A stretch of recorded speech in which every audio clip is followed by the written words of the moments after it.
80 years ago, the world emerged from the devastation of World War II with a shared resolve to build peace.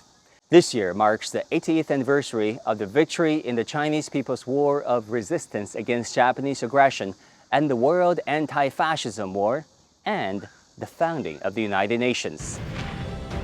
As one of the key forces in shaping the post-war international order, China, along with other peace-loving nations of the world, has remained steadfast defenders of fairness and justice under the UN framework, working to ensure its values reach more of the world.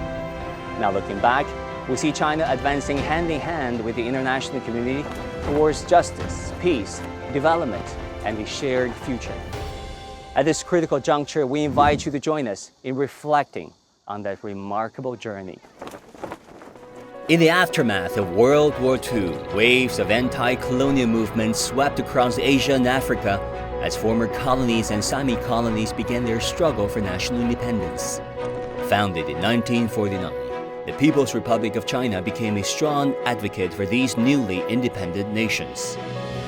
At the 1955 Bandung Conference, China joined other participating countries in issuing the Bandung Declaration, an appeal for anti-imperialism, sovereignty, and peace.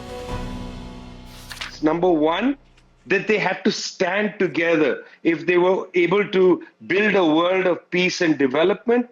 And secondly, they understood that to build this world of peace and development, they needed to collaborate because most of these countries simply didn't have the resources to develop themselves. Their resources had been stolen from them. They didn't have the wealth, they didn't have the technology. When the British were finally thrown out of India, the literacy rate was only 12%. So they needed each other to share skills, to share expertise, to have understanding as they move forward to build a new world. So this unity at Bandung was really crucial. In 1971, with the support from many developing nations, the People's Republic of China regained its rightful seat at the United Nations as the sole legitimate representative of China. This historic moment was not only a victory for China, but also a milestone for emerging nations around the world, signaling a shift in the global balance of power. What this country has gone through goes beyond description. What it has done for its people cannot be imagined in human history. And that day is the beginning of the world getting to know the China that we know. China's reform and opening up, launched in 1978, ushered in a new era of development and integration with the global economy. By rejoining international institutions like the World Bank and the International Monetary Fund in 1980, and later joining the World Trade Organization in 2001, China became a key driver to global economic growth and a strong advocate for multilateralism and free trade. China is probably one of the poster children for the success of the multilateral trading system. Since it joined the World Trade Organization in 2001, China has done phenomenally well. Its per capita income has increased over 12 times. It's now the largest exporter in the world. It's the second largest importer.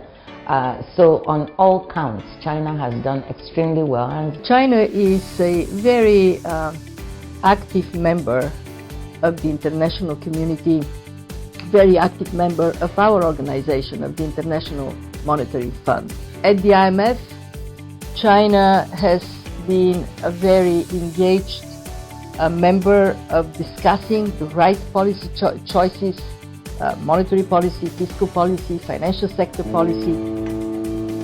China's post-war journey, marked by its opposition to hegemony and commitment to development, reflects a deep dedication to a fair and cooperative international order.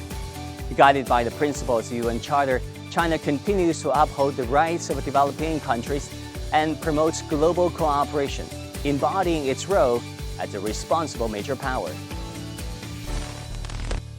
Je pense qu'il est très important, en effet, de proposer des initiatives pour la gouvernance mondiale. Aujourd'hui, nous sommes un peu dans une impasse avec une gouvernance mondiale qui est à la fois bloquée et souvent déséquilibrée. In response to the question of what kind of world to build and how to build it, China has put forward the vision of a community with a shared future for humanity. To tackle global development challenges, address security dilemmas, and promote mutual learning among civilizations, China has introduced the 3 global initiatives on development, security, and civilization, offering strong support for building this shared future. Amid a new wave of global development, through platforms and mechanisms based on equality and mutual benefit, the global community is achieving new progress in this endeavor. Together with neighboring countries and fellow developing countries, China is embarking on a new journey of modernization, offering fresh guidance and direction for global development.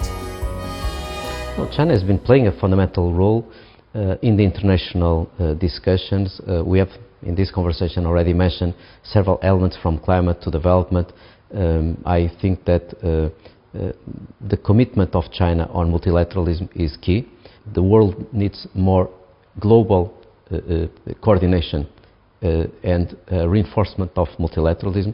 So I think that this approach is fundamental, and obviously China plays a vital role.